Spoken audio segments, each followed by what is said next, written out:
আজকে আমি নিয়ে চলে এসেছি একটা খুবই সহজ স্ন্যাক্স রেসিপি। মাত্র 10 মিনিটেই 1 প্যাকেট ম্যাগি দিয়ে কিন্তু এই রেসিপিটা খুব সহজভাবেই বানানো যায়। চলুন তাহলে এই সহজ রেসিপিটা বানিয়ে নেওয়া যাক। তার আগে আমার চ্যানেল সাবস্ক্রাইব না করে থাকলে দয়া করে আমার চ্যানেলটা সাবস্ক্রাইব করে নেবেন। এখানে আমি একটা পাত্রে হাফ কাপ জল দিয়ে 1 প্যাকেট ম্যাগি মশলাটাকে দিয়ে খুব ভালো করে সেদ্ধ করে নেব।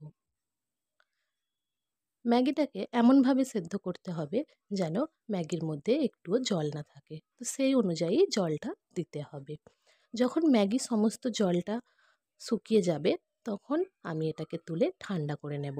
তারপর এর মধ্যে দিয়ে দেব কাঁচা লঙ্কা কুচি, আদা রসুন কুচি, আর দিয়ে দেব পেঁয়াজ কুচি, টমেটো কুচি আর ধনেপাতা কুচি।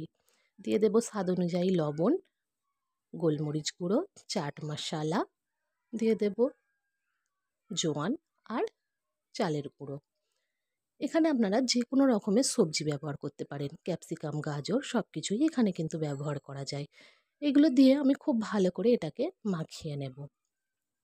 তারপর আমি কড়াইয়ে এখানে তেল গরম করতে বসিয়ে দিয়েছি।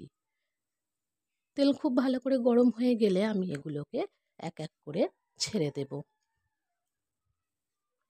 তারপর মিডিয়াম ফ্লেমে আমি এগুলোকে 2 থেকে 2.5 মিনিট এক পিঠ করে ভেজে নিয়ে উল্টে দেব।